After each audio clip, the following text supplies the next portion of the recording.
Hello folks, welcome back to the shop. We got on the bench here today a Stihl MS-180 Easy Start, most commonly known. Actually, by the book, it is called the MS-180 CBEZ. Some of you may be familiar with this saw. This is the one that you don't have to snatch to start. It's got the double spring system in it. You just wind it and whoa. Customer said this in here, you cannot get it to catch. As you can see, it won't. Usually a couple things on these easy to starts that can cause that. And so we're going to go in this one and I'll walk you through it as we go and see if we can figure out what's causing it on this particular model. So first thing we got to do, take this cover off. Next thing we're going to do, if I can get you around here where you can see, is remove this. Next on this model, you also have to remove the fuel and oil caps, because that starter housing is one piece that comes all around that.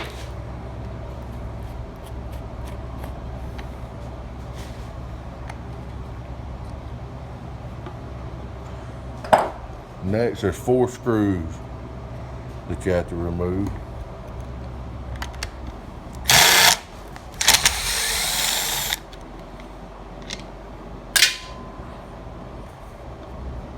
If I can quit moving the camera.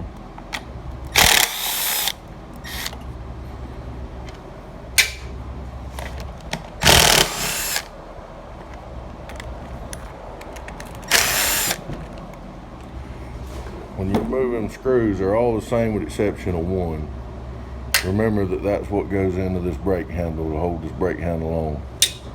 Next, you'll lift that brake handle up and off the tab and slide that cover off. And set the saw over here out of the way.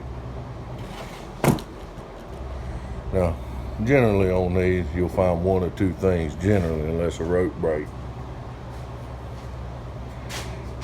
Either these dogs, which appear to be in good shape or messed up, or this is what I was telling you about it. On the traditional trimmer, down underneath this rotor is a spring, and that's all you have. On this one, I'll show you a little more when we get it off. There's a spring inside of this, and that's what kind of works your easy start mechanism. So first thing you want to do is remove this spring. When you pull it, that spring's what kicks them dogs out to make them catch. And just to give you a little better view on that, what those dogs catch are these ridges. That's what makes it pull. So remember which way you take that spring off, because it needs to go back the same way. I just put a small screwdriver underneath it, slip it up, it'll slide off. Next, you have that small flat washer, which generally will come off with it. So we'll lift out the center hub. This piece here is what we'll be looking at. Now the way that works, there's a groove in the side of this. That groove catches on that spring. Now, looking at this, what has happened here is that spring has become sprung and it's over to the side. I've seen people that'll put it back and they'll tweak it with a pair of pliers. I've never seen it last very long. Never seen it really hold together very long. So it might get you through in a temporary fix, but in the end, this is the replacement piece that you'll have to have. Buying it from a Stihl dealer, just depending on which dealer you buy it from, it should cost you anywhere between about $28 and $32. And while you got it out, you should inspect this and make sure there's not much wear. If there is, replace it. In some instances, it's probably best to go ahead and replace it. Today, this one looks fair. I do not have a backup, and this man needs this saw. So we're going to go ahead and put in a new part. And now, if you'll look at those side by side, get you down here where you can see it. It may be hard to tell on that camera, but you can tell this one is more curved into the hub. It's got that bend in it, where this one is flexed out.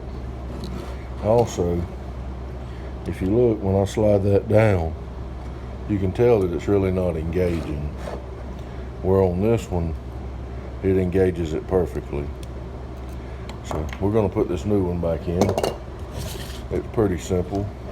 While you got it apart, inspect and make sure there's no wear on these dogs that's in the bottom.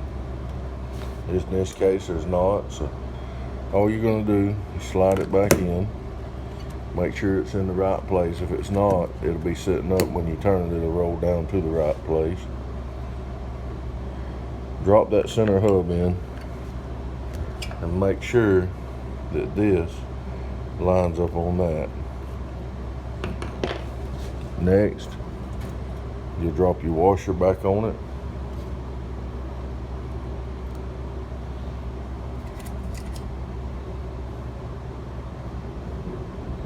And then we'll put our keeper back on.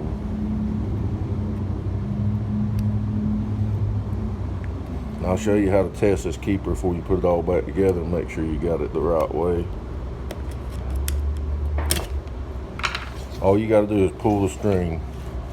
If those dogs kick out, you're right. So now we'll put it back on the saw.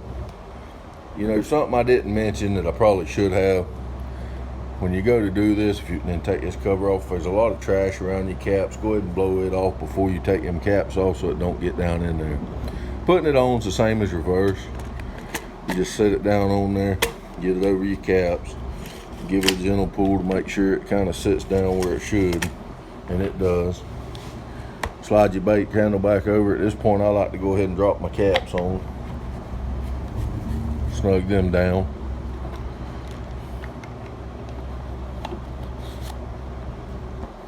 Drop your screws in.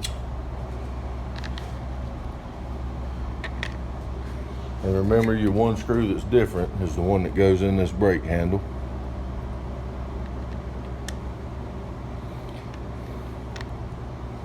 And we'll tighten them down.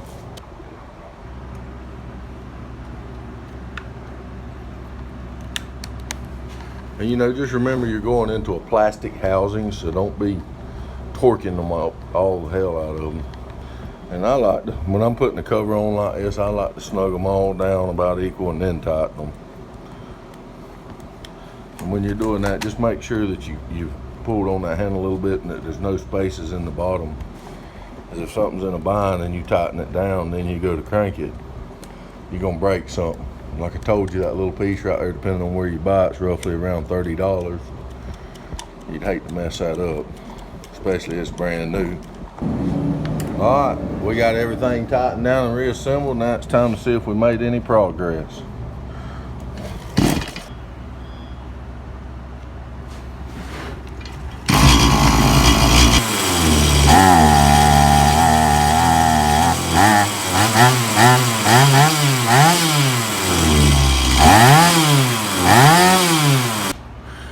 And there you have it, folks. With the right tools, a little bit of patience, and a decent work area, this should be about a 10 or 15 minute job to the average homeowner. I appreciate y'all joining me, and y'all have a good weekend.